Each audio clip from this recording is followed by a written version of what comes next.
We're going to be talking about to stream or not to stream. And that is the question that we're asking today, right?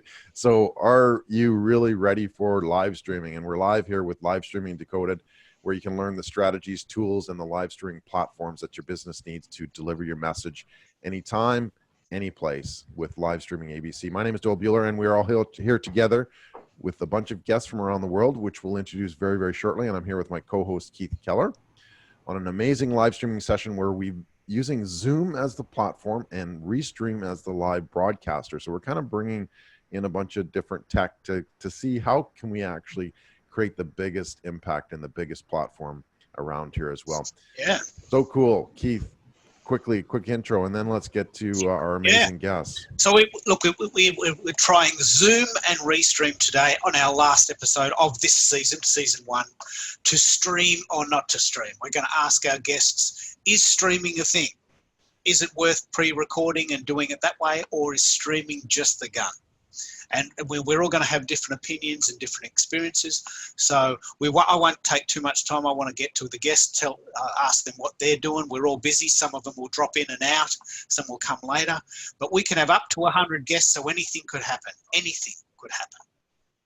Yeah, and that was the intent of it is opening it up, really, because there's some restrictions with live. And again, we wanted to see if we could actually open those up. Zoom is more of an engaging platform because you're direct with people, whereas live streaming, yes, you're broadcasting and you can bring in guests, but the interaction is a little bit lower, a little bit less, because you can only really do it as the audience by watching. So we wanted to say, hey, audience, guests, everybody come on and we'll get the show started. So let's get the show started and let's get everybody to introduce themselves. So Doug, we'll start with you. You're top right at this moment. So Doug Morneau from sunny Vancouver, Canada. Happy to be here. Welcome, Doug. And Julie, actually, let me give you a quick little, if you can, when you do the introduction, if you wouldn't mind just answering a few questions so we all kind of get to know who you are. So who are you, where you're from, your business, what you do, and a quick little take on live streaming as well. So Doug, do you want to let's go for take two. Take two. Didn't do it in one take. So Doug Morneau, I live in Vancouver, Canada. I'm a direct response marketing guy. I focus primarily on marketing strategy and lead generation for my clients wanting to expand into the US. Live streaming, I guess my take on that is, like anything else, test it. 100%. Thanks, Doug. Cool. All right, Crystal, you're next. Hey there. Crystal Williamson. I'm here in New York. Yes, I do talk like that. Life coach, personal business coach, and the name of my coaching company is Small Changes Are Huge. I love live streaming. Reminds me when I get a nervous wreck before I go live. I do like it. It's all about preparation. That's what I find. Then you have a good live stream. Fantastic. Thanks, Crystal. And Gail, you're next, right in the middle of my screen. Right in the middle of my own screen. Hi, I'm Gail Murphy. I'm here in beautiful downtown Hollywood, California, where it's about 78 degrees and the sun is still up. I am the Celebritizer. I teach CEOs, showbiz pros, authors, experts, entrepreneurs how to use the media effectively and successfully in their business. Fantastic. I'm also a speaker and an author. Excellent. Thanks, Gail. And Julie, welcome, Julie. Thank you so much for having me. I appreciate the invite. I'm Julie Parker. I'm from San Francisco Bay Area here in California, and I'm an affiliate marketer with a program called You Are a CEO. It teaches professional development and personal development, things like effective communication. And we do totally love live streaming. We do it all the time as well as do recorded segments. So I'm super excited to join the convo. Fantastic. All right. And then we have Sarjeet Johal. Welcome. Thanks. I wasn't mute. Hi, this is Sarjeet Johal from Silicon Valley, California. So I have 2 more Californians. So we are 3 now. So we are outnumbering you guys. Awesome. Yeah. On the live streaming, actually, I think, as Doug said, test. Actually, we learned that lesson hard way for when SAP's event went live on Monday, their annual event, and it was not a good experience. So it doesn't matter if you're individually doing it or a company. you need a backup strategy if just in case things don't work. Yeah, 100%. All right, welcome, Sarjeet, and Michael. Michael. Yeah. Welcome, Michael. Hello, Doyle. How are you? Hello, Yeah, everyone. fantastic.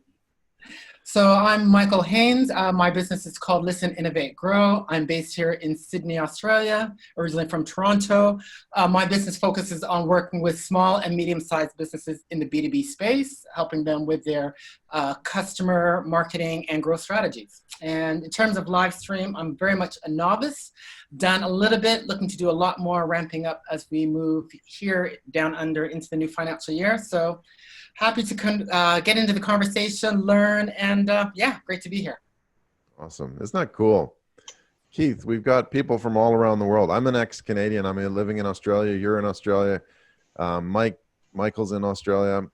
And then we have Doug from Canada, and Julie, Gail, Sarjeet, and Crystal from the US. Like, Yeah. wow. Well, look, the thing I love, I got to say this right now. The thing I love is that we've got 8 people live on the call, and it's only because we've connected Zoom with Restream that we've been able to do that. So that's a tech milestone, ladies and gentlemen. So, as Doyle has said, he's graciously fed my obsession with Periscope. I might be the only person in the world that's obsessed with it, but the point is that we now have 8 people live on Zoom on Periscope. Now, I'm very confident I've never seen that done before, because you cannot have Zoom to Periscope. We worked out how to do it with Restream. Now let's see how far we can take the idea with more people, more sites, more conversations, and more fun. Well, that's the thing. I mean, you can't, we looked at it and said, for our last part 10, we really kind of wanted to bring everything together, talk about the highlights of restreaming, what's really important. And it's like, well, how can we create that maximum level of engagement? And Zoom, again, as we talked about at the beginning, you can get up to like 100 people on plan A or whatever, but you can also go live with Zoom. And just to clarify, like, you can go live on Zoom. You've got a choice. You can go with Facebook, YouTube, or a custom streaming service. I haven't seen many sessions that are live with multiple people like this, where you can actually do that. So we use the multiple streaming service, and in this case, we're using Restream.io, which takes the feed from Zoom and then rebroadcasts it to all the different channels that you have. So it's really fascinating, because you can have up to 30 channels, but not necessarily that you'd want to use 30 channels. Otherwise, you might have people flipping the channel all the time. Let me play on why that would work. Yeah. If you have 30 different configurations, you might have 5 channels, but I might have 5 channels. So that's 10 channels. Yeah. So, if you had 6 really great or 8 really great guests and they all had 5 channels, a Facebook page, a Facebook group, a Facebook profile, a Periscope account, a LinkedIn Live account, that's 5. And you multiplied that by 6 or 8 guests. So we must be reaching millions of people now. Well, that was my idea, Keith, or my thinking as well. I mean, each of the guests that are on here today that have a number of channels. So they don't need to be the same channels. They just need to be the channels that are strong with your audience. Yeah. And initially, I mean, a lot of the live streaming is just coming and broadcasting, not sort of in a shotgun manner. You still want to have sort of focus on your audience, but at the same time, if you can reach them as sort of an introductory type method in terms of your content, that's really what you want to do. And then you can obviously drive further in terms of the business for, Facebook groups, or, your Twitter or your courses or whatever the case may be. So it gives you that opportunity to say, hey, I can be network capable from Perth, Australia, or Melbourne, Australia, or Hollywood, California kind of thing, which I believe is truly fascinating. And that's sort of the revolutionary part of it. So go ahead, Keith. I read today an article, and I'm pretty sure most people in this group, would concede, the idea of cheap and easy travel is possibly gone forever, and at the very least a few years. So the idea of being able to flip over to Asia for $200 and stay the night is gone. So we have to find a way to communicate in the new world, in what we call the new normal. I live in Melbourne, Australia. We've always been a long way away, but now as far as Perth. Well, it's quicker to go to New Zealand than it is to go to Perth. Yeah. And so, we've always been a long way away, and it's always been a relatively hard ask, but now it's going to be harder. So what we're doing here is we have people all over the world: New York, LA, San Francisco, Vancouver, Melbourne, Sydney, Perth. I mean, how cool is that? Yeah, I love it. All right. Is this our grand finale, guys? Is this grand finale? Well, this for is series season one. Yeah, this Okay. is the end of series one. Yeah, there's so- fireworks at the end, so folks stay for the fireworks. Yeah, actually, I should have had I'm the gonna green sing. for that. Oh yeah, Keith will sing, or Keith will laugh Here for we us. go. Here we go. I want to capture that laugh We have to do and it. trademark that. Make it your Yeah. ringtone. Yeah, Yeah. that would be good. Actually, we'll grab some recordings and we'll use those as sound loops for the Yeah, next That one. would be great. Make sure you get residuals, Keith. Yeah, that's there right. you go. Who would have thought that I could make a living out of just laughing? Hey, You a lot can. of in the town I live, a lot of people do. Yeah. Yeah, There that's you true. go. Hollywood. Yeah. So let's get into a couple of questions here, and whoever wants to answer first or whatever, we can go around the room too. Or if you don't want to answer, that's totally fine too. But we want to get a good idea of how do you use live streaming, and if you're just sort of getting into it, that's totally cool too. We'd love to hear sort of your adventures of getting into it. So how have you used it? How has it helped you? What's been your biggest challenge? Kind of thing, and then maybe a tip on how to get started for somebody else looking to kind of go and get rolling.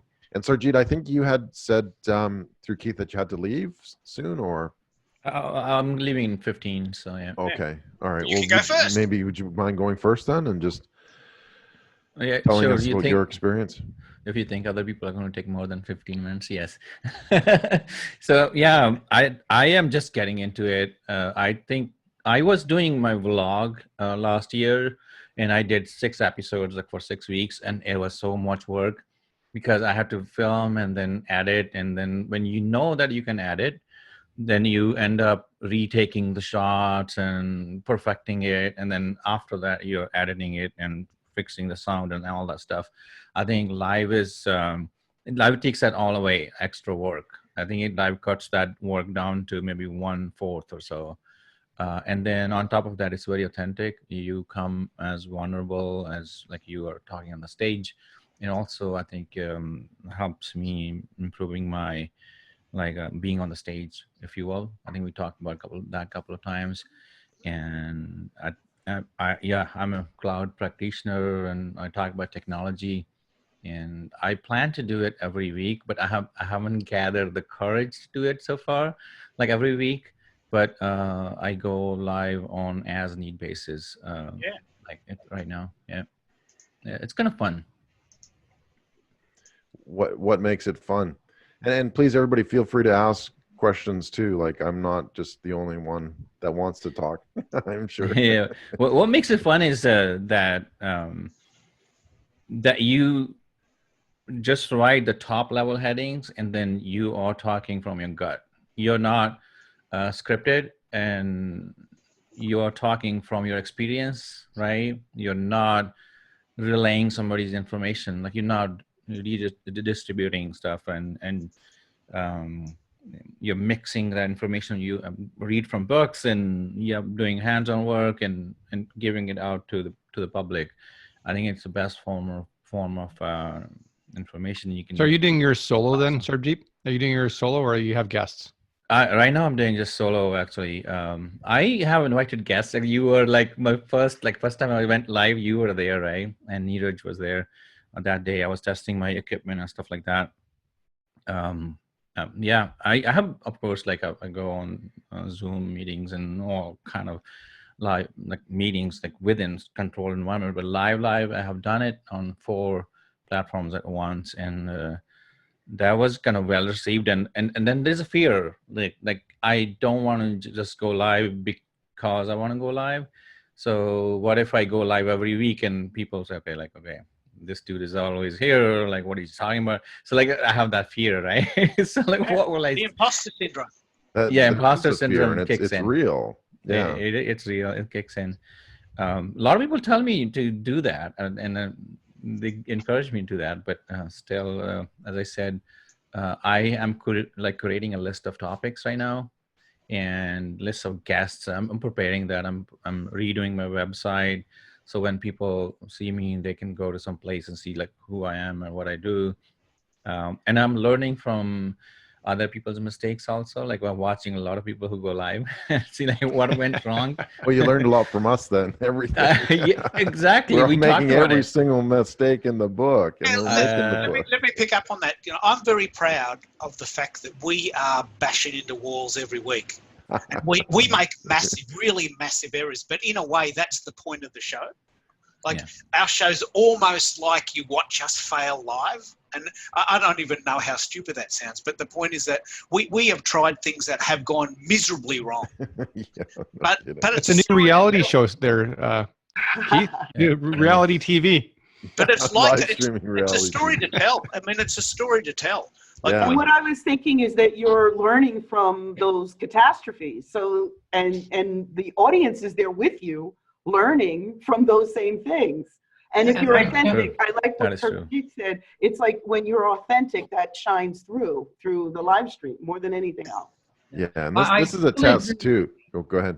Yeah. Sorry, Doyle. Crystal's point, I fully agree. And as someone who's very much low, I almost classify myself as a techno retard. Coming here and being able to see you guys do your Politically thing, correct word. hear your perspective.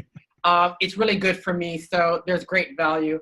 And to Sarabjit's point about being authentic and just really talking and combining what you know really adds a lot of value in an authentic way. And I'm finding in this environment, people want that. They don't want scripted and polished, but they want ideas. They want some of your perspective from an experience perspective, but also what do you know from the different studies and stuff. So bring it all together, as he pointed out, in a very authentic, unscripted way is, I'm finding that to be quite effective because people want certainty, they want confidence. They don't necessarily want glossy, they want real, what they can relate to, and what's going to give them confidence to decide what to do moving forward.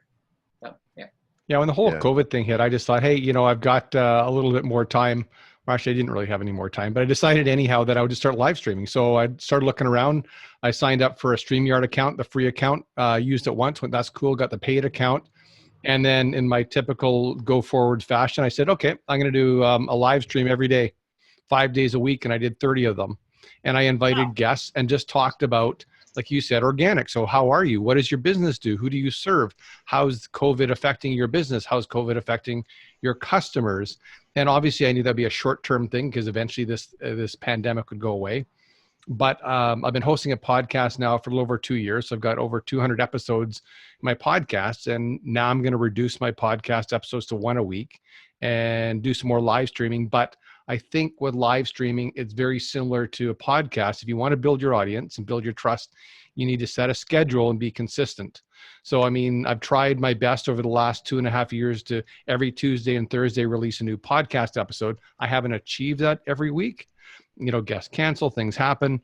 But I think if you can get to at least some schedule that people can rely that every day, I'm going to go see this guy at 3 o'clock or 5 o'clock. It'll go a long way in building your audience.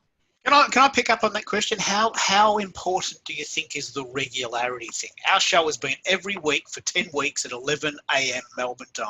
How important is that?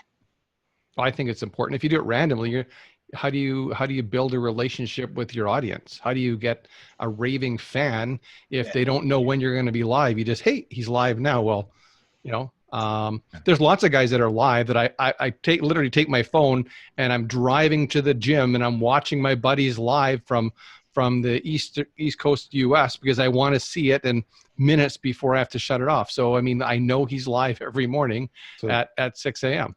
So that could be a good ranking then. It's like, do you turn your live stream on for you driving to across the city? Yeah, there you go. So Doug, did you turn on your mobile to watch us last week? I didn't. I can't remember where I was last week. So Doug's rating scale, we score like 1 star. No. We had a good show last week. Yeah, really. Yeah. We had some amazing guests. I got a couple questions. I've I stream like this. I don't do it for myself. I'm a guest. People interview me, and that's all good, and I love that. Streaming is the authentic reality show in the age of the new normal. Yeah. And since it's all about business and audience and making a little dosh in the meantime, what is the difference between live streaming like this and having a YouTube channel? What's this? I think that has to do with engagement of the audience. With YouTube, you're basically pushing out content. When you're doing something like that, you're actually giving your audience an opportunity to engage with you, which people want to be a part of the conversation. They just don't want it to be one-sided. We broadcast consistently on Mondays and Wednesdays, and we found that distributing our channels through YouTube, Facebook, Twitter, our own website, you get consistent followers. So I think allowing people to talk back is important. You can't always do that. It depends how many people are watching. Yeah, I think it's like if you take an analogy, if you're selling a product, if you're building a product, like your product is available only in Walmart, not in Walgreens, not in CVS, just that analogy. So you can be in multiple places. People can get to it. Another thing is on YouTube, most of the people produce the show and put it out there. You can go, or you can go live on YouTube, right?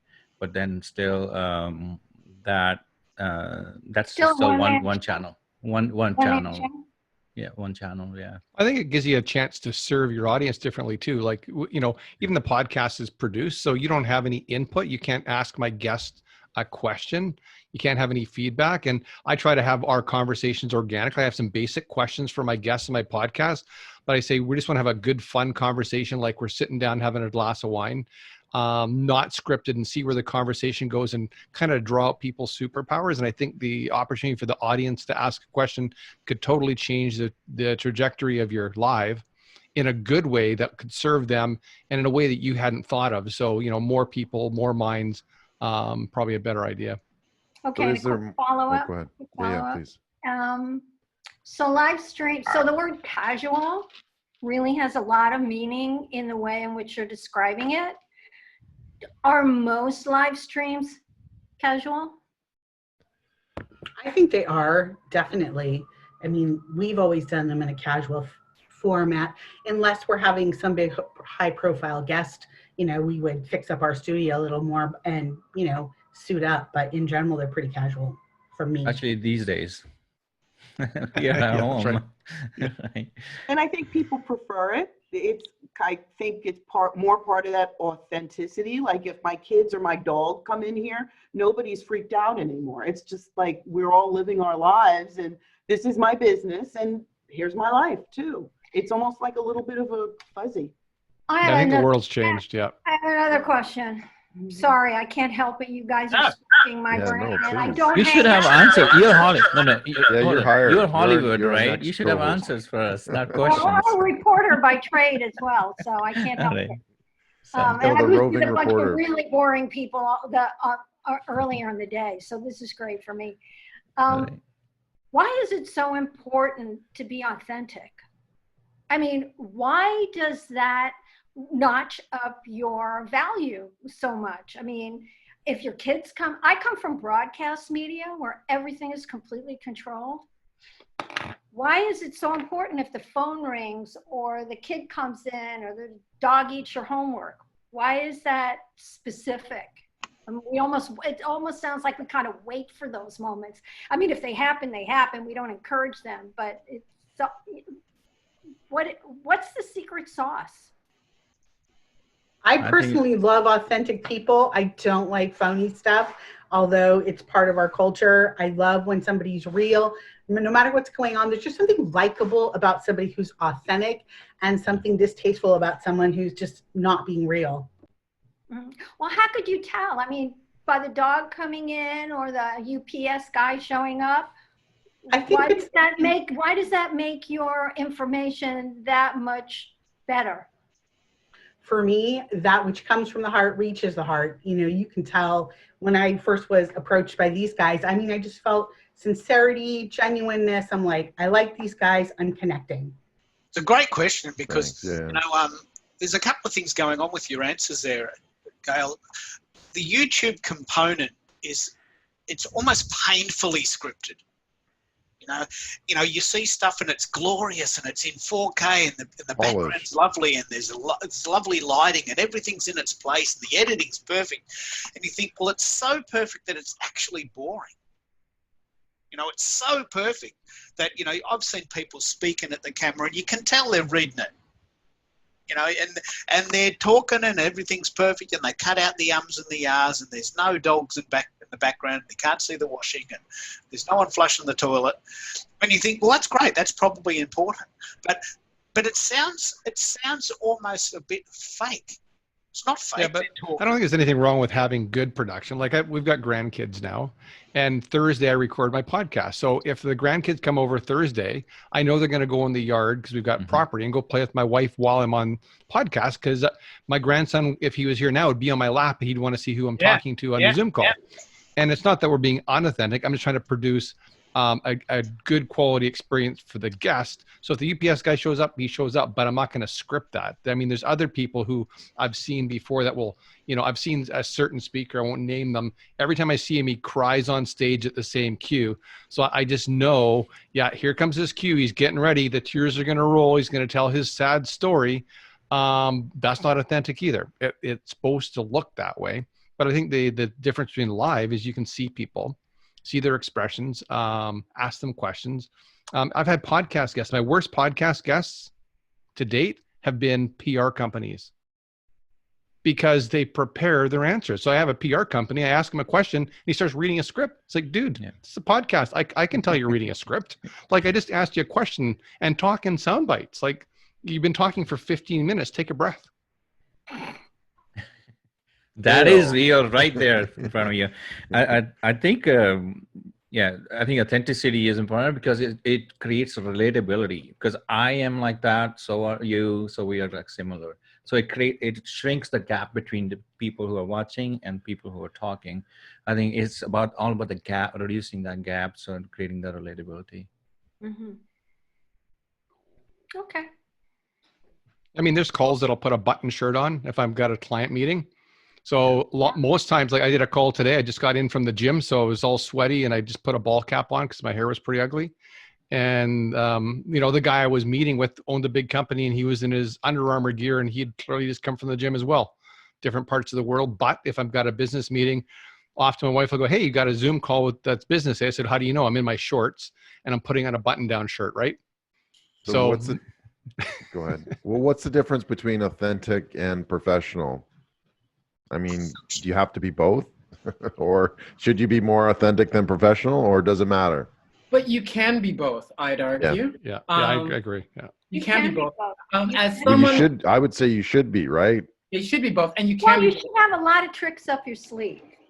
I was with a live stream from Canada and we had guests from around the world, and one fella, I mean, he was in the environment. He was in some beach in Thailand, but he came with his string shirt and shorts and everything. So, but it was quite a formal meeting, and I was kind of surprised. It's like, okay, maybe actually that's why they didn't broadcast it or repurpose it. Go ahead, Keith Doyle. Actually, keep this great work going.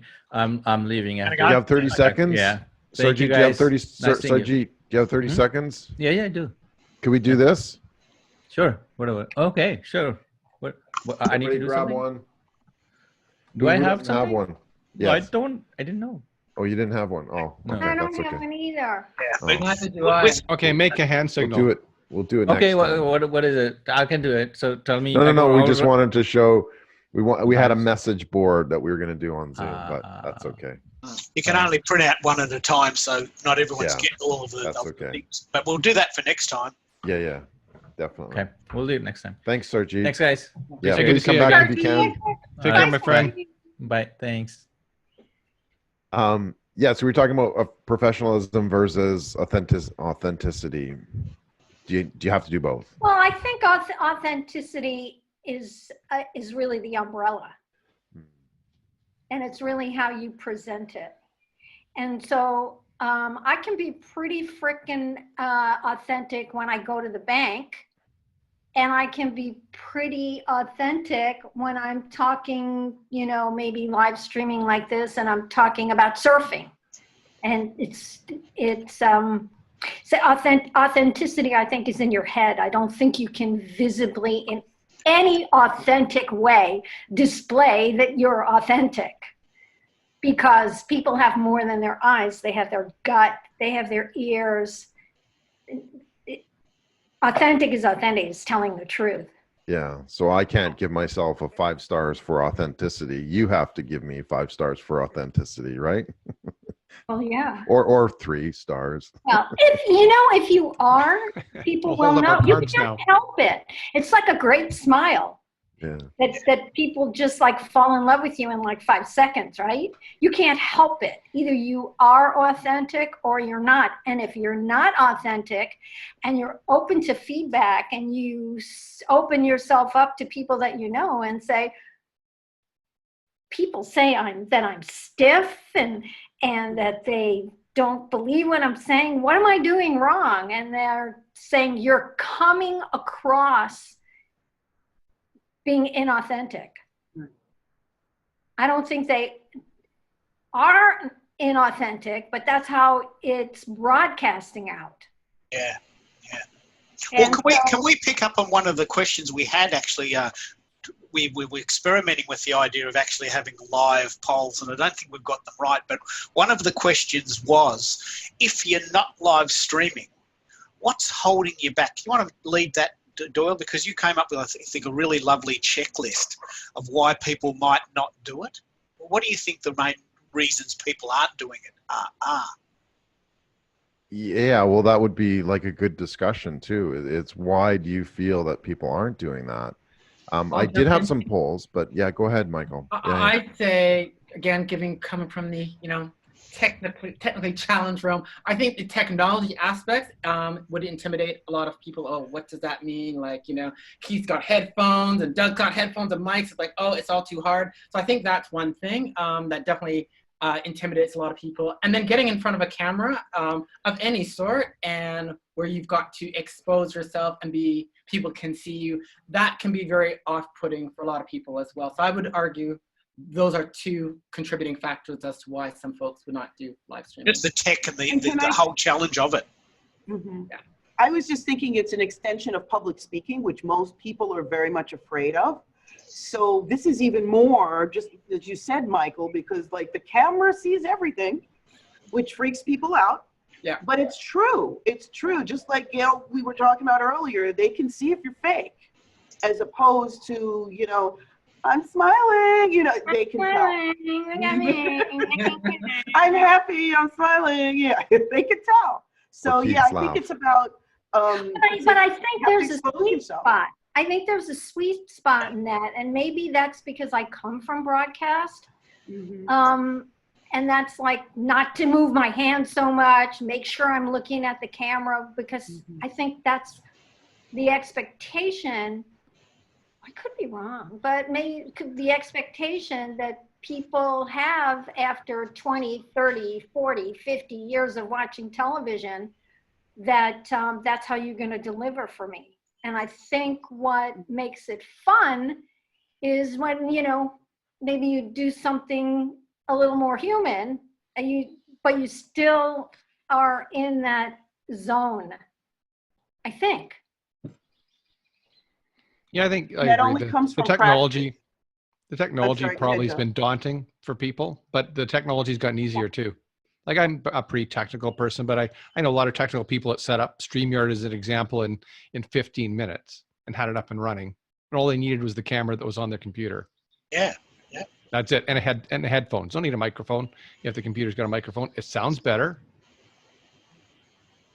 That was the whole point of this show. I'm very proud of this. We all came to the idea of lockdown from a different point of view.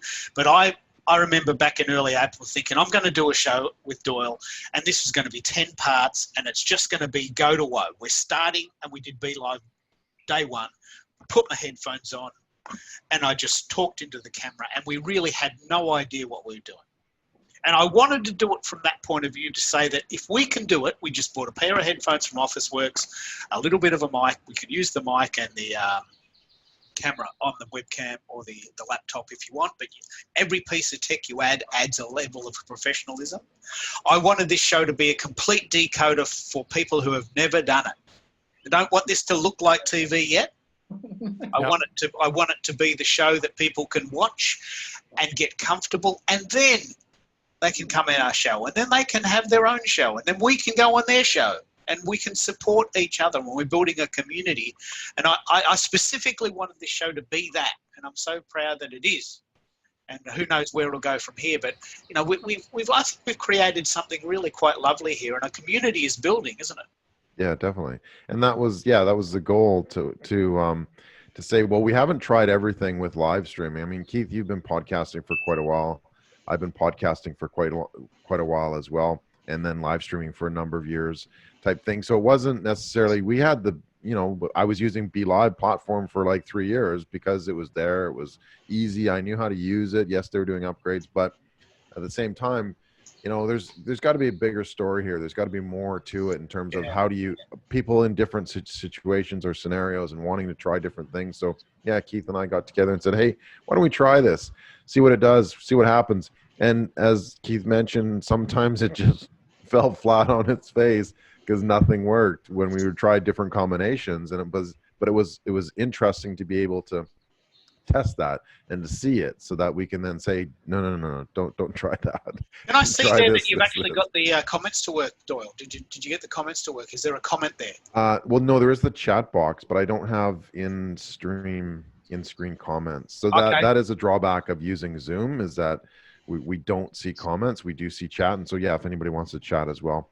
I've been monitoring Facebook. I haven't seen any, but it's a little bit of a distraction, quite honestly, because producing a show and doing a show is quite difficult. And that's why Keith is here too, because sometimes I've got to figure things out. So he'll take over and he'll talk for a bit, or I'll talk and he's, retweeting and all that kind of stuff. So it does take a fair bit of effort to be able to do that. You can do it by yourself.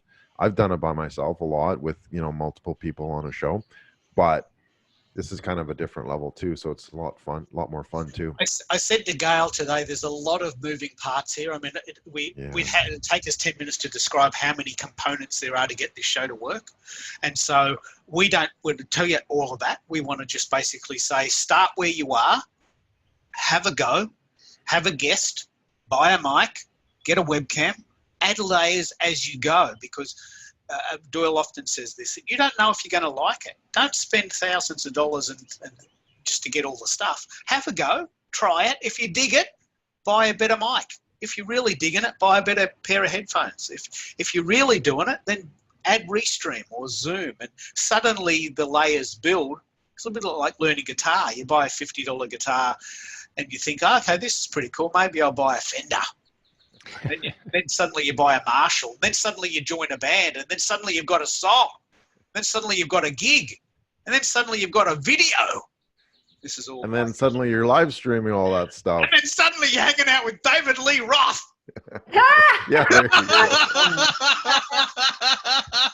Which is a throwback to last week's show. Yeah, but that's, I mean, tech aside, like let's talk a little bit about these fears, because I think that's been a huge part of this and the behaviors behind it. It is a little bit of tech. It is a little bit about speaking. Maybe there are what are other factors, and how do we overcome this? Because I know I had that problem too, and finally I had to say, you know what, I'm just gonna pick one and I'm gonna go with it. And sometimes we just need to do that, but sometimes we don't. And even after I've been broadcasting for years, it's like, oh, do I really want to go live? How do we overcome the fears? I think the one thing that I think we're going to see is with all these conferences, like we talked about travel. So here we are, all parts of the world. Some of my favorite places I've visited, we're all communicating. But think of the big events. The events now need to go live. So this technology is going to get better. And I think what you're going to see is a whole new business show up where there's going to be whole teams that do nothing but production for live streams for people who want to do bigger events. So like you said, maybe you start small and your show grows. Then you do have somebody who's who's monitoring the comments and feeding you the comments that need to be addressed. And there'll be production people. So then you're just like the broadcaster in that stage, and that you just need to face the camera, answer the questions, or interview the guests. So I've thought, a few of the events I've been involved in, they're moving digital. So, this isn't going away. And it's going to be bigger than what we're all doing here when they get thousands and thousands of people attending and they have a panel of 20 speakers. So accept it before it destroys you and do it before. Well, just try. I mean, I had my podcasting gear, so I didn't have to buy a mic. I had headphones. So I bought I did some research. I bought the older Logitech cam because it got a better rating than the new one. So it was like $70. I bought a tripod. Well, that was $50. And I bought some lights so I didn't look like I was in the witness protection program. Because people went, hey, I can never see you. You're so dark. So it's like, if I'm not facing the window, or if it's not a sunny day, I disappear. So, bought some lights. The lights were like another $100 or so. So, for less than $200, I had a studio that was good enough. Just use my background. Maybe I should change my pictures once in a while. And that's it. Yeah. I don't know about those Rough Riders there. No, it's not Rough Riders. Can I just say a big Sorry, hello to I know Erica? Canadian football. It's a very, very Inside cool joke. idea here. Yeah. Erica, I really want to pick up on this because Erica McKenzie in Jamaica has been instrumental in this process for me, and I really want to shout out to her. She's in Jamaica, and she's actually currently hosting a watch party for this event with her Is tribe. she? Oh, wow. How cool is I that? didn't know that. That's So amazing. Yeah. She's taking this feed and sending it to her tribe. And that's the other secondary result, isn't it? The people that can't come live still want to watch it. So who knows who's watching this? But let me just play on what happened to Erica, and this plays directly to what Doug was saying. Last year in May, Erica contacted me and says, I've got an event in Jamaica. Can you come and speak? I worked it out. It's 27 hours on a plane and a $2,700 ticket to get there each way. So I thought, I'm not spending 27 hours of my life times 2 going to an event. Can we do it via Zoom? And we did. 12:30 at night, I spoke. My wife was in bed. I spoke for an hour. There was 50 people in the room live and 50 people, we used Adobe Connect, 50 people around the world. And when I saw that, I thought, this is the type of conference I want to speak at and go to. Because I don't want to spend 27 hours of my life on a plane and have to wait 8 hours at the airport at New York overnight in the lobby or whatever. That's not even from Perth. Yeah.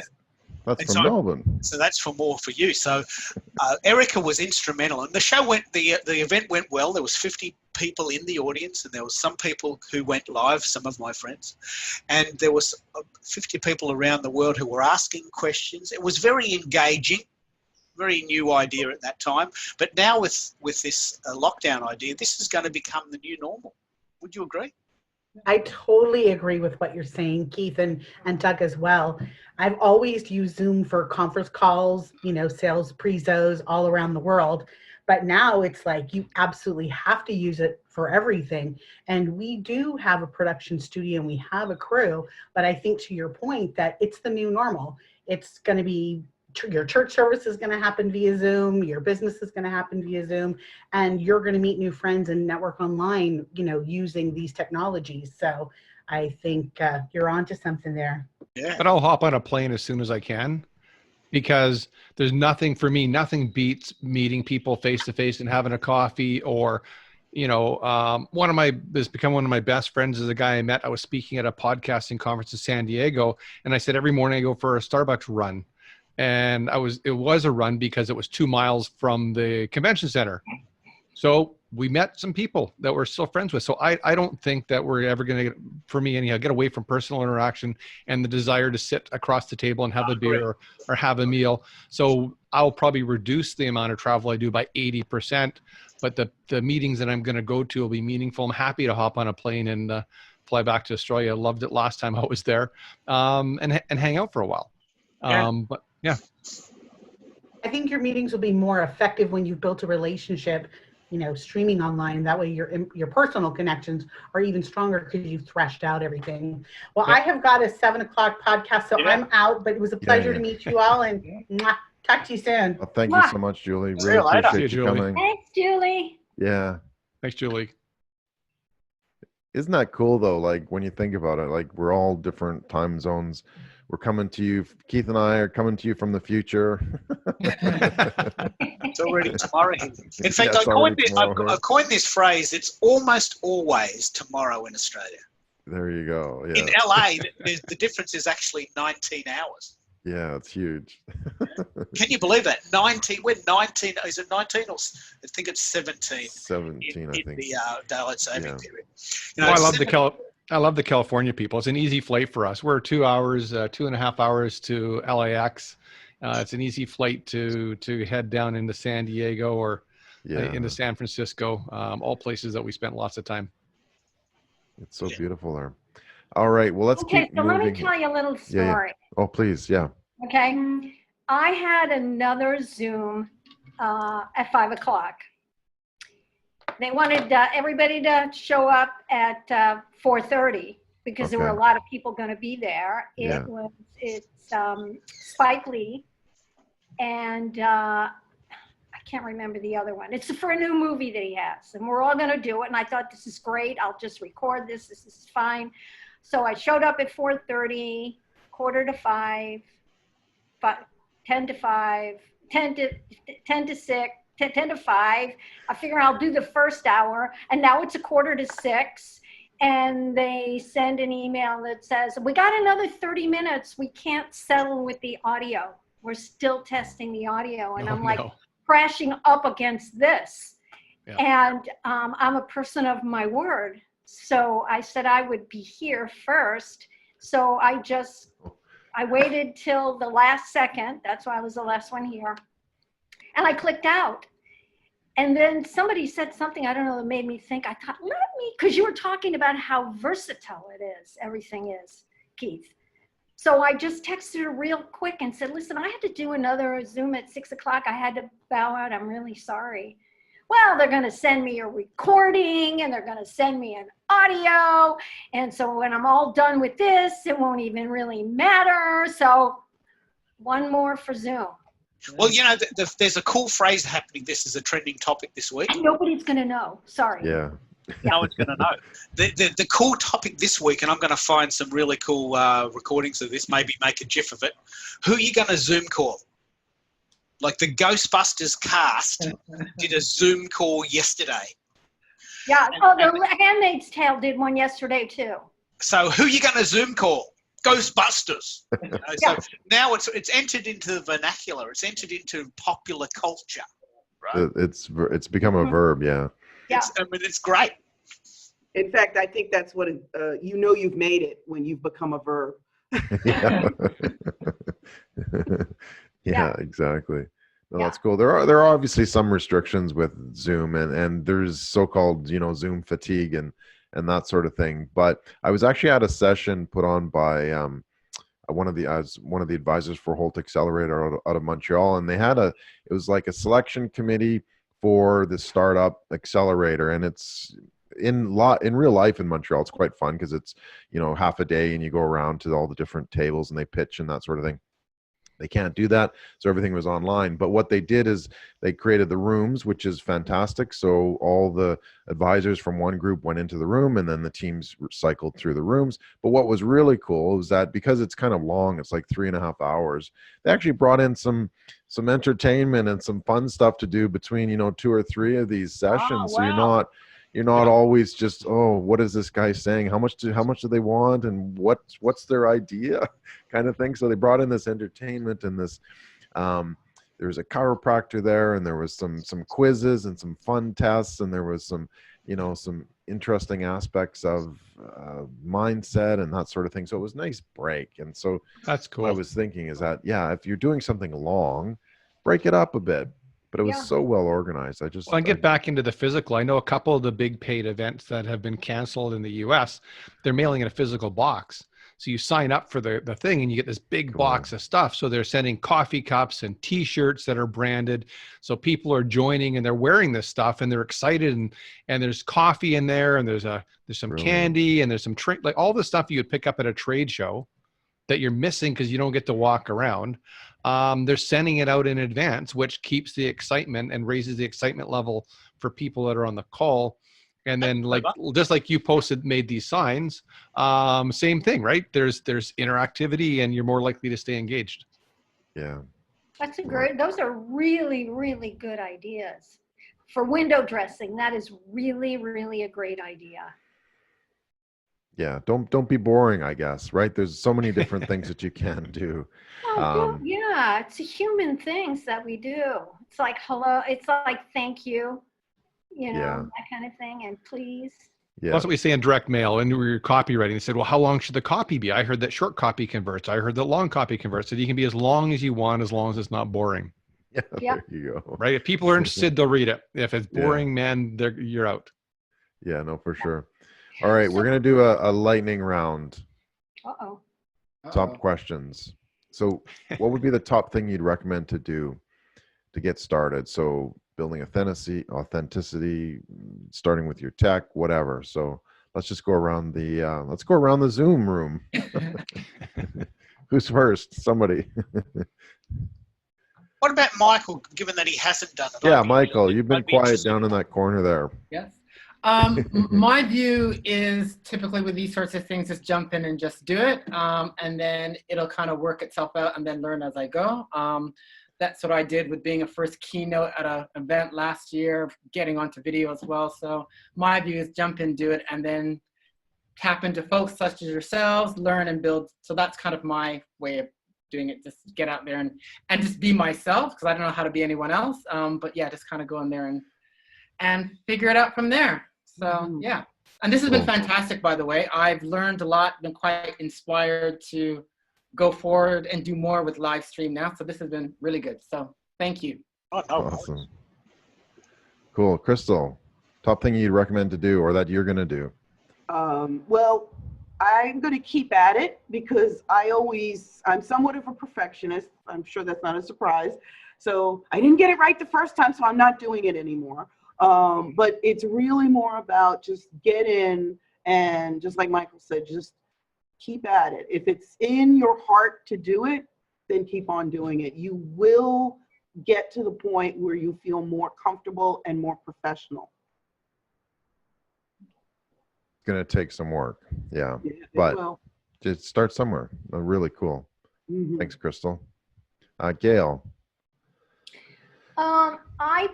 You know what? I do use it, but I use Skype because I use it in my coaching. And because I've also used it for broadcast on BBC and Sky, so I know how to work it. And I don't record anything. It's all live right then for 2 hours, and it's just them and myself. So it works because they get a sense of who I am. I get a sense who they are. And when you're coaching someone, you're basically ripping something out of their hands, and when they finally let go, and you like, it's like a Rubik's cube, you fix it all up for them and they give it back, and it's like, oh, I like this. I can't even believe I was doing that before. This is really great. I need help with my Rubik's Cube. Awesome. Give me that Rubik's cube, right? Yeah, give it to me. So, so it works for me. It works for me. Audience-wise, typically for me, this might be generational, but I think it's the whole tech part of it. It doesn't amuse me, and I know that Keith loves it, and if he never had to talk to another person in his life, it'd be fine as long as he could like do his tech stuff. I'm not, we couldn't be more different on that, and we agree to disagree. And I admire that. I admire that passion. I just don't see it on my horizon. Now, if someone were to do it for me, that would be a totally different thing. But it would be investing in the entire curve and everything. And it just doesn't feel like fun to me. Look, So let me pick if up on that. This idea that this live streaming has two very strong components. One is someone's got to run it, and if you have guests, someone's got to be the guest. And I don't mind running it, and I don't mind being the guest. So I can actually do both, but I can understand totally why people wouldn't. Yeah. Like I can understand totally why you wouldn't want to be bothered with it, because there's a lot of moving parts. It blows my head apart trying to keep up with all this stuff, I tell you for sure. Yeah. But when we get it to work, it's a real sense of accomplishment from the point of view that you've built a house. I mean, you've built a cubby house for your kids. You've done something that it's really hard. But on the other hand, being a guest is such a compelling gift, because you've got a chance to tell your story on someone else's show who's doing the heavy lifting. So I would actually encourage people to try both and just fit where you fit. If you don't want to do the heavy lifting and have a show, no worries, it's hard. I totally get that. But please open yourself up to being on other people's show, because that's a great way to get your word, the message out, isn't it? Yeah. You've got something special to share. Yeah, and I also think for me, which I just want to qualify, it's not that I'm too precious to learn, but everyone takes in information differently. I am best when I have somebody there teaching me how to do it. I'm just slow in that area. And it's like some people can memorize something like that. That would be in my next life if I could do that. It's just, the car don't drive that way. So I think, for me, I accept and honor my shortcomings. Gail, I want to pick up on this. Because I can tell you for sure, in this lifetime, I'm never having a Mac. I can tell you in this lifetime, I'm not ever going to own a Mac. Okay. So that's exactly what you're talking about. There's a lot of stuff you can do on a Mac, and everyone I know says, mate, they're so good and they're so cool and they look great and they're easy to use. And I said, no worries. I'm not going to invest in that, because it's the next level for me. And I'm just putting it out there to say, I could have Ecamm and I could have a 4K show and it'd look like TV, but I've got to get a Mac. And I've got to learn how to use a Mac. And that's exactly what you're talking about, isn't it? There comes a point where the tech just becomes too much. Yeah, I think there's so much going on right now that is so overwhelming that if you are clever and you can come up with some kind of workaround, go for it. Go for it. What do you mean by that, Gail? Gail? It's tough out there. It is tough out there right now. What do you mean, Gail? I'm not sure I understand. Some kind of workaround. I'm not doing my own live streaming, but I had something before this, which didn't happen. And I have this. And I was here last week, and I have Skype with my clients one-on-one, because I know how to do that. And it doesn't require to have an audience or for it to be recorded or anything like that. So I'm live streaming in the slow lane, because that's really, at this particular point in my business and my career, it's working. Yeah. Well, that's what I would say. I mean, it comes to me down to two things: a strategy and then your strengths. Yeah. And so when I started my podcast, I had a very clear business case for why I started it. And that's, I think if you don't have some strategy and a business case, it's going to be very tough, whether it's live streaming or a podcast or whatever you're doing, to continue it, because at some point you need to be a smart business owner and make decisions of what is driving your revenue, serving your clients, providing leads. And if you A, hate it, or B, the streaming is not your thing, then don't do streaming. It's a tactic. And I tell people all the time, I'm tactic agnostic. The things that I do are things that I like, and I look at analytics. So Keith will like these numbers. I just sent a note out to my email list, and I put a provocative question. And the question was, what's the best social media platform to use to market your business? I intentionally did that because I knew I'd get 1,000 different answers. And I said, I'm going to share my analytics. Google Analytics tells me my most engaged, highest retention, longest time on site visitor comes from a referral from Twitter. So there's a whole bunch of you that say that Twitter's dead and it doesn't work, but it works for me. Yeah. So what works for me may not work for you, and that's okay. You don't have to do what I do, or you don't have to be Gary Vee. You can do, like you said, do you. Yeah. So I just look at it. I look at it practically. What's a good strategy? So I'm gonna have a live stream. Is it to educate? Is it to serve my clients? Is it to build an audience? Is it, Gail, is it to build celebrity status? So it elevates me to the next level, so I can get public speaking gigs and engagements. Like, why am I doing it? Yeah. Well, as warriors and world changers, which is what we all are, because we change people's lives for every person that we talk to, you never want to feel bad or badly about any component of your business. You never want to feel badly about it, because this is your dream come true. We're living our dreams come true in this space that we're in. And we have complete control, and we're magic. If we allow ourselves, give ourselves permission to feel like shit in this area, we're not treating ourselves well, and we're not treating the energy that allowed us to be able to do what we want to do. And Be I just what you feel want to be, yeah. Yeah. Yeah. And I sometimes catch myself apologizing for that. And I was like, no, you can't do that. Think of a different way to say the same thing that doesn't look like you're groveling. So, yeah. Or apologizing. Cool. And don't call my baby ugly. Oh, I don't call my baby ugly, right? All right. Cool. So Doug, you kind of answered the question. Did you want to add anything else to that at all, or? Well, I'll just say, strategy and figure out why. Like, what's the purpose, right? And I think if you do that, you can build your case, and then figure out what your content needs to be. So there's people who overanalyze and want to get things perfect, and 10 years from now they still won't be streaming. But so that's one extreme. And then there's the other extreme where everybody wants to be streaming. So they turn on their camera and they just blather because they want to be streaming.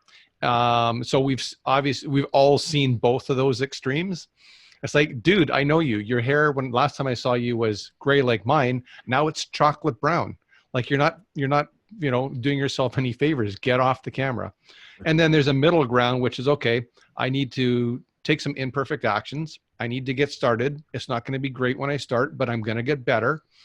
This is part of my business, and this is the content I need to create that goes with my strategy to meet my goals, whatever your goals are. Has anyone ever seen the first episode of Wine TV? Of what TV? Yeah, Wine TV. Wine TV. I think that's Australian, but yeah. No, that's Gary Vee. That's Gary. Gary Vee. Oh, right. Yeah. Okay, Yeah, sorry. He's done 1,000 episodes where he gets a bottle of wine, pours it in, makes a comment.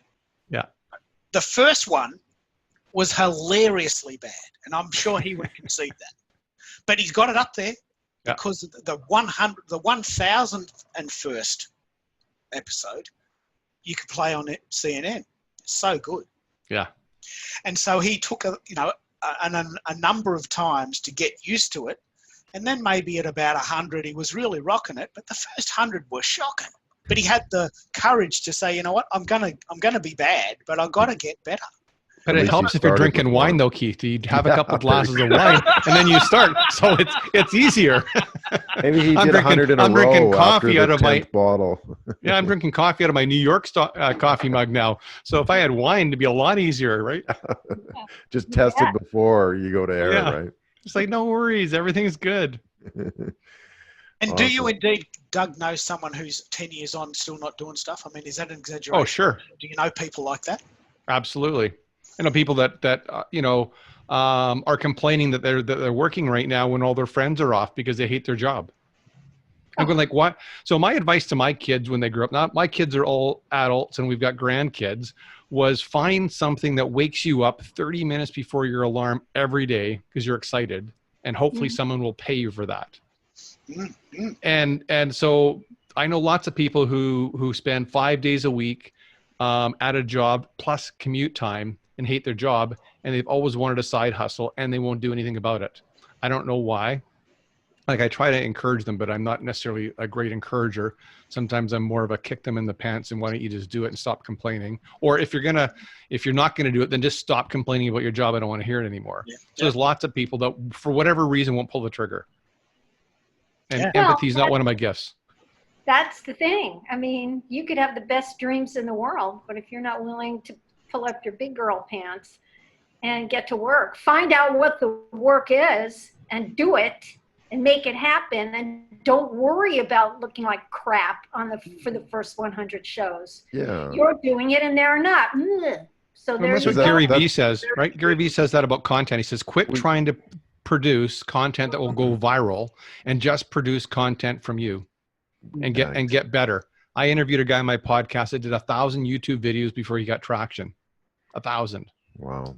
He In just fact, kept. they say it's about 1,000 hours before you start getting traction on Right. YouTube. That's exactly Yeah. what they say. So Yeah. it's daunting when people hear that, because it's like, oh my God, how many hours do I have to do? They start, calculating it on Excel or Yeah. something.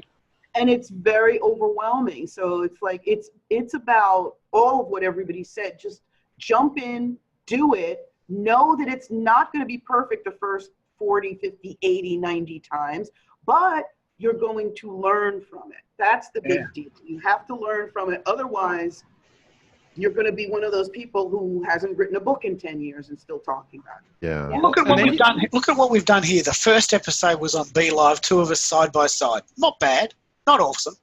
Now we've got, Oh, Keith, you were awesome. well, maybe, but the point is the point is that it didn't look Such a great. good friend, Doyle. Didn't look great. Last week, for instance, Keep It Real, my hair was sort of looked like I'd just woken up. That's worth watching just for that. But the point is, here we are, 6 people on Zoom. Looks great, and we did it. We've brought the show forward simply by having a go, and next show will be better again.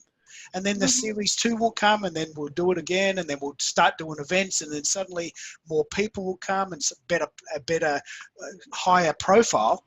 Not better in personality, but higher profile people will come on, and suddenly it begins. It's exactly what I'm talking about. You buy a guitar for $50, and within a few years, you're joining the Wild Stallions with Keanu Reeves and doing lead breaks over Steve Vai riffs. I'm talking about Bill and Ted there, which is just about to come out. And suddenly David Lee Roth's the lead singer, and suddenly you're doing gigs with Hailstorm and CZ Quattro's the backup band, and Keith, you're suddenly such the rocker, man. Well, have you seen some of the new content that's coming out now? I mean, I watched the other day some of the reality TV shows, like the live shows where they're doing house flips and renos. I mean, they haven't been able to do them because of the COVID crisis. So now they have a host, and then they brought on 2 different comedians, and they basically critiqued, and they just went through various snippets of the show and commented. It was, so there's, I mean, repurposing at a whole different level. They're taking a TV show that was produced a year ago. They're chopping it up into bits. They're getting people on Zoom to comment on it and rebroadcasting that as a brand new piece of content. It's genius. Yeah. It's genius. That's where they say content is king. 150 ways to say, can you hear me now? It's wonderful.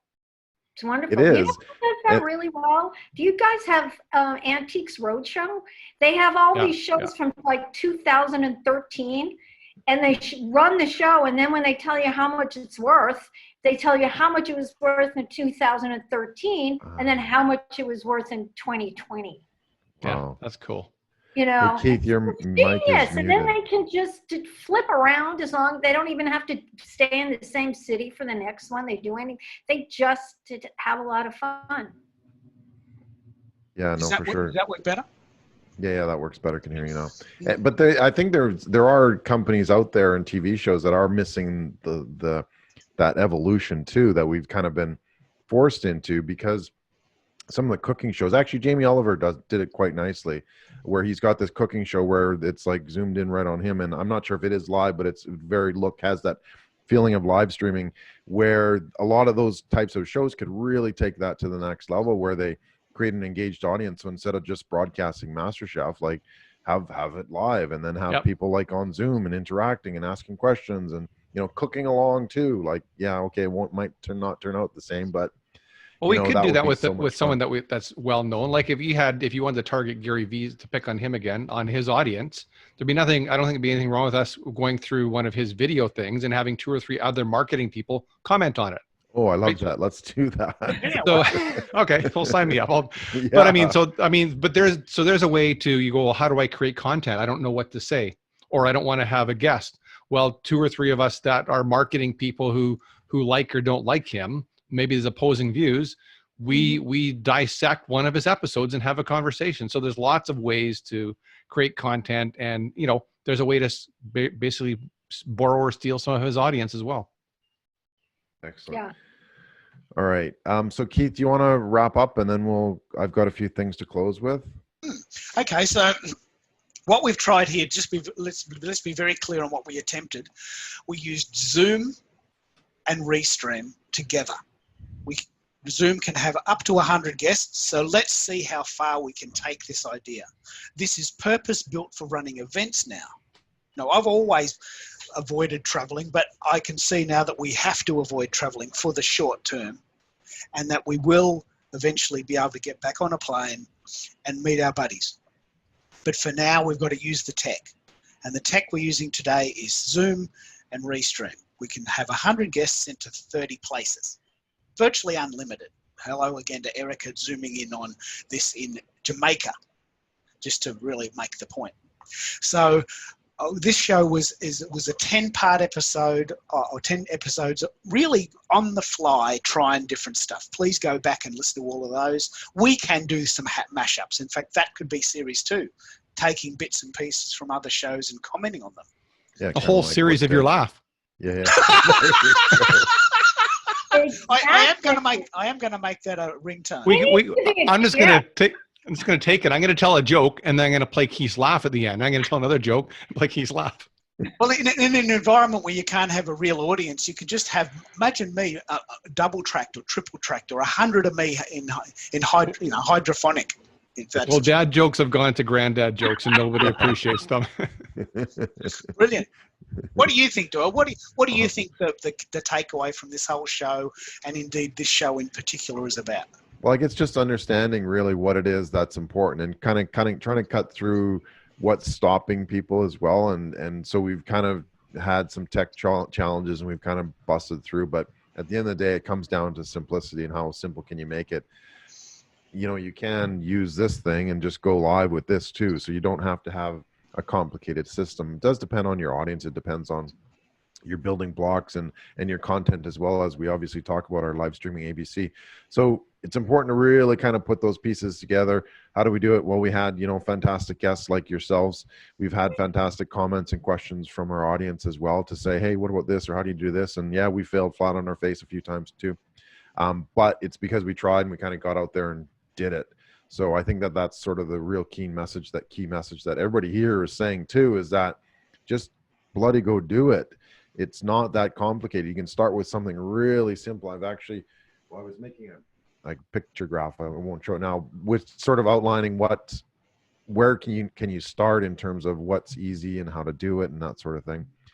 So it's really important to just get started, get past the fear, get past the obstacles, and away you go.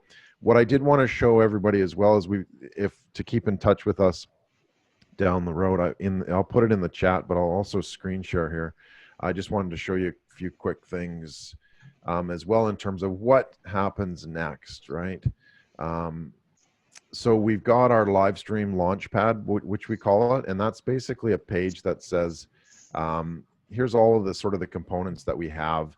It's built on FYI.to, which is a software developer. It's like a content management system. It's really quite cool. So anyway, it has all of our episodes. It has all of the tech that we use, some of Keith's amazing Twitter polls, just to kind of get in touch with the content that we've been able to produce as well. And then we also have what we're calling our 12-day live streaming challenge coming up. We're hoping to launch that for June the 30th. And that's basically taking everybody through these core steps, the live streaming ABC. So you identifying your audience, creating the building blocks, and 3 is designing your content around that. So we're going to be looking at, you know, strategy. We're going to be looking at how do we actually build this, and how can you actually either go live during that challenge, or how can you improve your live stream as well over that time period as well. So we've got a really cool structured program, 3 days basically in each category of audience development, building blocks, and then content development. And then we'll be practicing, because I think that's one of the huge areas as well, practicing your live streams in our private Facebook group as well. So we're hoping to launch that very, very soon. So keep in touch with that. And one way to do that is we're on WhatsApp as well. You can click the link and join us in the Live Streaming Decoded WhatsApp group. And just to share your stories, share your information, ask questions, you know, see what's going on, what things we're doing and how we're doing it and that sort of thing. So would love to all have you join us as well as part of the conversation. So without further ado, really want to thank everybody for being here. If you're watching live in the audience, thank you so much for taking the time out of your day to watch us. Hopefully we've taught you something. Hopefully you've learned something. And for our guests here on Zoom, Doug, Gail, Crystal, Michael, and who else? We had Crystal and Sarjeet as well, who joined us earlier. Thank you so much. Really appreciate your time. Thanks so much, both you and Keith. it. Enjoyed it. It's been a Thank blast. you. This is a wonderful idea. Fantastic. Thank you. Wonderful. Thank All right. you. So we'd love to see you all around again. Absolutely. Yeah, so thanks for joining. And hey, if you want to stick around for a bit, I'm stopping the live stream, but if you need to run off, then feel free. So I'll step all away. I'll good. be back So we're in a off few live couple streaming. minutes. Yeah. I have So a question I want to ask Doyle and Keith yes. before we go. So, how many outlets can receive this live stream today? What is the potential most amount of eyeballs you could get? The most potential is depending on your audience. So if what we're using is Zoom, obviously, as the platform, and then I use what I call Restream. Okay, so does that have a number? Yeah, I'll answer this if you like. I think it's around 30. Yeah. So the actual number is that there's about 30 different platforms that currently live stream. Okay. Okay. When you first started on the first episode, how many platforms were on the live stream? 2, Facebook and YouTube. So what if I Originally. had told you on the very first live stream that you did that by the time you wrap up, you'll be on 30 platforms? What would you have said? Yeah, Yeah. amazing. Yeah, Amazing. sure. Gotcha. Yeah. Never going to happen? No, it can. It certainly can. The challenge is, I guess, if you look at this, some of these are very niche audiences. So you might not, some of them are gaming and some of them are foreign language and that sort of thing. Different, very, very niche type groups as well. So Restream can go there, but you might not necessarily want to. But in terms of opportunity, yeah, I mean, even if you went from Facebook Live, which just goes to Facebook, you add in, something like this, and you can go to multiple Facebook groups, you can go to YouTube, you can go to Periscope. So right there, that in itself is quite fascinating, and that's how you really grow your audience as well as through that. The thing that I'm very excited about, Gail, on that exact question, is not 30 different sites, but the major sites for everybody. So Gail, you've got a Facebook group, I'm guessing, and a YouTube channel and a Periscope account, maybe you don't. But whatever channel works for you, we can add that to our stream. Imagine that. We can actually stream to your tribe. Crystal has probably a Facebook page, and she might have LinkedIn Live, and she might have Periscope, and she might have a YouTube channel. And all of those people haven't heard of me yet. And I can introduce my content to them, and Crystal can introduce me to her people. And we can do that a total of 30 times in various combinations. So I have Periscope, I have YouTube, I have Facebook, I have LinkedIn, but not LinkedIn Live. So we could, the next step, because I don't think anyone on this call yet has LinkedIn Live, we could have a whole LinkedIn Live show where we could just target people that have LinkedIn Live, the 4 people in the world that have it. Do you have a Crystal? No, I do not. I do not. I just have, just like you said, I have a YouTube channel, and I go on Facebook Live a lot. But then Twitter, I download stuff to Twitter. So those are my three, because that's where my audience is. Well, the Just like- joke is that at the moment is LinkedIn Live worth it? Doyle has asked 4 times. He's been waiting 2 years. I mean, how long does it take? What are I don't know. what are- I so don't. what do I'd you look at do? the You numbers, just right? ask for it? Sorry, You have go to ahead. apply. You have to apply. Yeah, you have to apply. Okay. And some of the people who, I've seen corporate LinkedIn Lives on Yeah. my LinkedIn page, but it's just corporate. How do you feel about that growth in 10 shows?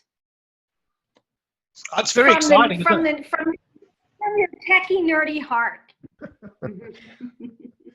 Well, look, I've always been about the numbers. So, you know, I love a site in Toronto called Tweeps Map that tells me exactly how many people could possibly get my my tweets.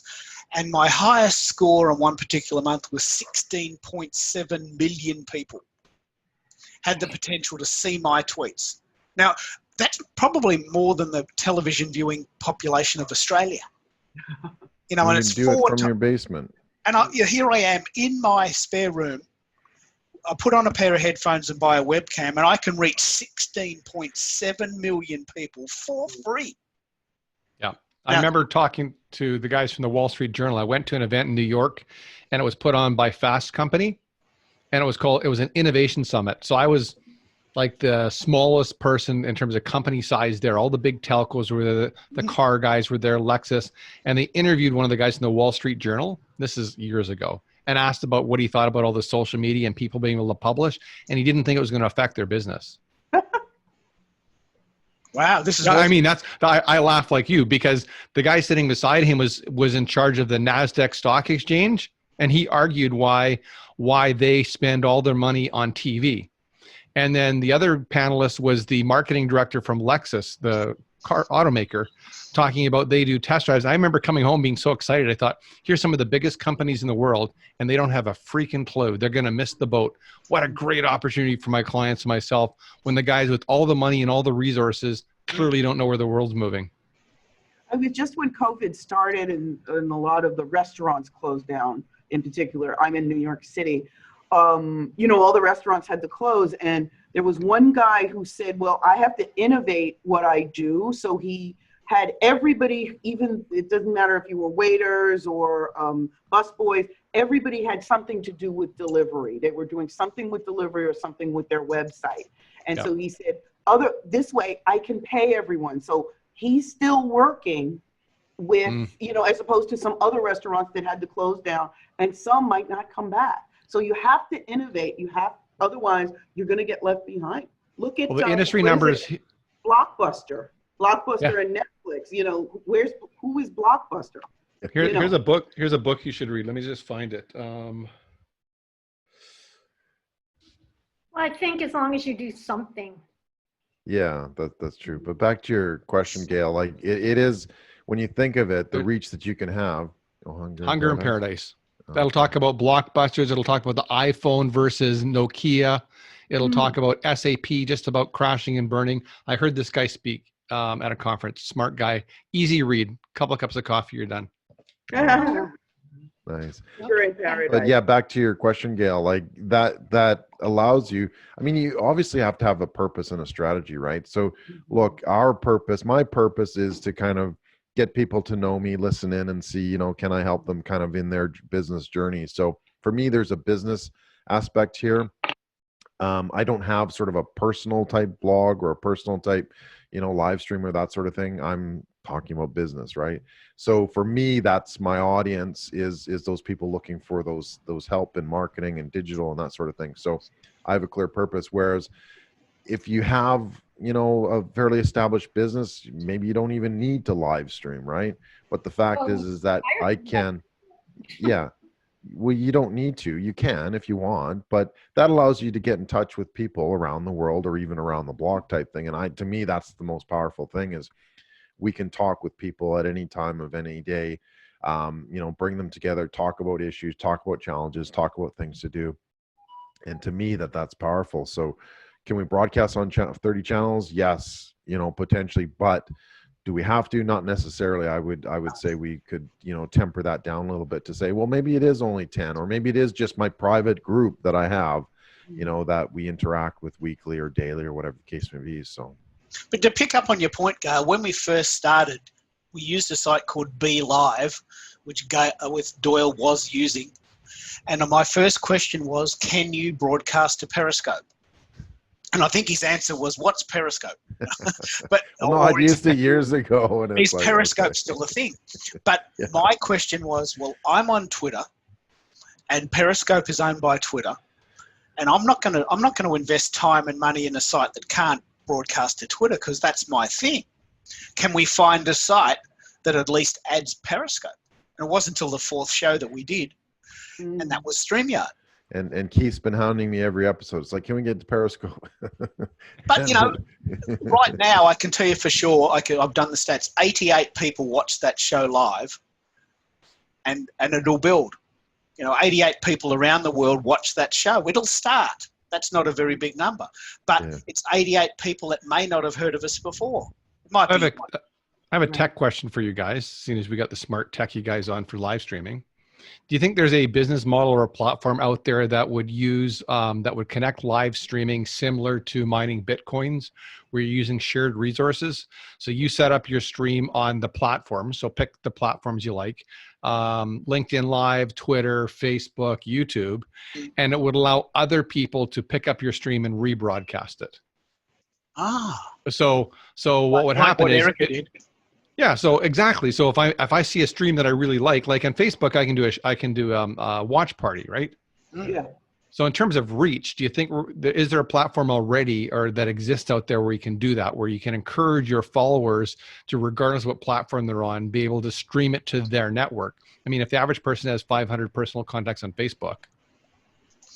Well, like what Erica did today with the watch party, I wasn't familiar with that technology, but she said she was doing it. I'll chase up on that. But you think there might be a secondary sort of provider that says, look, I'm going to scour the internet for good content. All you need to do is push Restream. Is that what Restream does, or is that what OneStream does? Restream basically rebroadcasts it, either as a live show, so it takes your recording and puts it across as a live, so it kind of streams it back to the channels. Facebook Watch allows you kind of to do that, but you kind of have to assemble it. I have actually Periscope on their the web app actually has like other live streams that you can then watch and share as well. So I think there's the makings of that, but that's something sort of like a Spotify playlist you're talking about. Yeah, where you'd reach out to your followers and the people who are your evangelists of your brand. And they would willingly want to share it out because they like what you do and what you teach. So it's just a way to, it's kind of like a news story, right? Your local newspaper picks up and does a story on you, and then the regional paper picks it up, and then the national paper picks it up. So it's just a way of, like, I tell two friends and they tell two friends and so on and so on, that great shampoo commercial, the same way, but with using streaming. I actually quite like that idea because we know for sure that a lot of people are not content creators. A lot of people are what we call lurkers. A lot of people watch stuff, but they don't ever have any desire to create stuff. Yeah. So if you take that Spotify playlist idea, I've never thought of this in terms of live streaming, but if you had a Spotify playlist like the lead singer from Papa Roach, who we're seeing on Sunday morning at 7 a.m. It's 2 p.m. in Sacramento, but it's 7 a.m. here. We're paying $17 US to get up in the middle of the night in our jammies. If you take the lead singer of Papa Roach who says, look, these are my favorite bands. You can listen to my band, but these are my favorite bands. I'm digging Alter Bridge at the moment and Hailstorm, and here's David Lee Roth's got to come back to her. And I'm digging all keeping track of how many times you've said David Lee Roth. Well, I just wanted to make sure that Gail, who originally thought I'd never heard of him, does know for sure that I have heard of him. And so, Bill and Ted are doing a reunion tour, and Spinal Tap of Reform. I've heard that. Spinal Tap too. Oh, that would be so cool. Spinal Tap. Spinal Tap. That would be the sort of thing that the lead singer from a band could say, look, I know my stuff. We've got a band. You can listen to our band. I've got a brand. I've got a business, I know my stuff, but here's the stuff I would also recommend, like you just showed that book. There's great power in being able to recommend other resources, isn't there? Well, we're There not is the that- expert there in is- everything, right? So the nice Yeah. thing is if I find someone who's like, you guys have developed this expertise in streaming, I'm happy to reshare. If there's an easy way to click a button and reshare it with my audience, I mean, that's why I do my podcast. I try to find smart people and interview them so I can share their knowledge with my listeners. It's not live. It'd be great to be able to have that same opportunity and do it live and take other people's content and repurpose it live. Have you heard of this, Doyle? Have you heard of a site Well, that could do yeah, this? there's a few things out there, not specifically, but that's usually how good ideas start. Like Facebook has their Facebook Live hub kind of thing where it does kind of connect different feeds. Be Live actually has a hub as well where they're sharing their okay. content regularly. So if you're a producer, it goes automatically into their Facebook feed. So maybe not generally, but then people who are watching the Be Live feed kind of thing can watch all these different shows or click on the one that they want to watch. So there's something there, but not quite as click button easy to be able to do that. I heard a business person say years ago, when you see a niche, fill it. So I Yeah. guess we're all here to create that. It's like, Yeah. it sounds like a great idea. And Yeah, in no, I that love that, vein, yeah. are you all, I know you guys recorded this. Are you going to send it to us, or is it just going to be on YouTube? Because I definitely want to share it with. Yeah. Well, it's on the stream is on my page right now, and I'll send this to you. Oh, okay. The way we do it is Oh, at the shoot, that moment was- we send it to Facebook and Periscope live on the day, Mhm. and I take the stream and send it manually to YouTube, which in itself is a vindication of live streaming. I send it manually to YouTube the following day. Mhm. So if people want to see it on YouTube, they can, but it's on Periscope right now on my page. If you just go to the top of my page, there it is. There you are. Mhm. And what I'm going to do once we've finished is I'll add all of the people into the tweet that were on the show, and I'll repurpose that again. And so you can watch it right now. And then what I personally do is I do a 2-minute version and a 5-minute version. And I send the 2-minute version to Twitter, and I send the 5-minute version eventually to LinkedIn. And so we're repurposing it in the most possible ways we can think of. Is there anything I'm not doing? What would you prefer I do? For repurposing with us, that makes sense. I mean, one of the things I recommend to some of my clients, if you're on a really good podcast or you're on a really good video live where you're the guest and you really hit it out of the park, use paid media and drive people to that. Okay. Yeah. So then it's not me saying, hey, I'm great. It's you interviewing me. And if you say, hey, that really will resonate with my audience, why wouldn't I spend money advertising that episode? Because it shows a different view of me or you versus us standing in front of a camera doing something produced. So there's Facebook ads or LinkedIn ads or what we Yeah, you can run ads Yep. directly Or Google ads. from the Yep. repurpose. Yep. Yeah. I actually I missed showing this. We got so caught up in the conversation. I wanted to test this too, and here's a new test so that everybody knows right now. But what you can actually do with Restream, which is really quite interesting, is you can create a widget onto your website as well. So I didn't check if this was live. It was supposed to be up and running. When we ran live, it would go directly to my web page as well. Oh, that's So cool. then you can actually see it there. You can direct traffic there, and then creating a library obviously is the next step. But that kind of gives you an idea of what you can do. And right now, you could join me on those channels rather, where we were broadcasting while it's waiting, I guess. Or And I transcribe all my stuff too to get the SEO value. Yeah. Yeah. Are you using Oh, yeah. Otter? That's a good Hey, idea. pardon?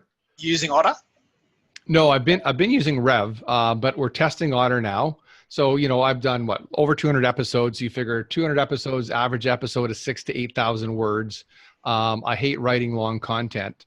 So I've got, 200 episodes at 8,000 words on my website for SEO. So when I looked at my Google Analytics just before we logged on, not a surprise that most of the traffic is going to my my podcast episodes. Yeah, so I was going to ask you, have you been able to track whether that strategy is working for SEO? Oh yeah. Yeah. I look at analytics every day because one of the things I stopped doing, I'll just share with you on LinkedIn, is I stopped my posting, and I have one VA who does nothing but manage my LinkedIn. And she's like, am I doing something wrong? I went, no, I'm looking at analytics. And if you post something on LinkedIn that's not organic, if it comes from Buffer or Hootsuite or something else, it doesn't post as well. So post organic. And if you're getting traction and people are viewing it and you've got something else scheduled to come in, it seems to cut off your views for your previous post. Oh, wow. So we just stopped everything. I said, I'm going to stop for a week and not post anything and see what happens to my connection requests. And then I'm going to start reposting, but post organically. And I'm going to check how many comments and views I'm getting. And if it's going well, I won't post anything for the rest of the day. But if it didn't resonate with the algorithm gods at LinkedIn, I'm going to post something new and have another shot at it. Yeah, ideally, 3 times per week is sort of, from what I've found and what I've learned, is 3 times per week is kind of max. So that gives that piece of time to get out there and be organic. I should have talked to you earlier. I was posting 12 times a day Oh. on LinkedIn and like every hour on Twitter. Yeah, Twitter is okay because that's more of a continuous stream. But yeah, LinkedIn, I've been working with like a lot of different groups and testing things, and Yep. it's like 3 times a day. You do it first thing your morning, kind of thing. Well, So 3 times that a day, gives- not 3 times a week. Okay. Sorry, 3 times a week. My Okay. mistake. 3 times a Yep. week. Yep. In your morning, and Yep. that gives it some traction throughout the day that it can build on for the next 2.5 days, kind of thing. So try that, test it out, see if it works. It might not work for you, or it might, or whatever. So Okay, guys, I gotta You go. gotta go? Yeah, let's thanks. wrap it Really up. great Cool. to see everybody and meet everybody. Yeah. No, Yeah. pleasure. Let's Thank keep you in so touch. much. And from my favorite city, goodbye. See you in New York. Okay. I'm missing my walks in Central Park and down at Central Park Boulevard West and all the Yeah. restaurants I like to hang out. Yeah, me Yeah. too. I haven't gone down there, and I would love to visit Vancouver. I've been to Ottawa, Montreal, Toronto, and Quebec City. Well, I'm sorry for that. Yeah, I like Montreal. I like Montreal because I Yeah, know same here. My Okay. favorite Canadian Okay. city. Later. Great to meet everyone. Thank Wrap you. it up, and I'll send you some stuff now. Bye, Pete. See you Hey, later. guys. Thanks so See you much, later. Gail. Thank you, Gail.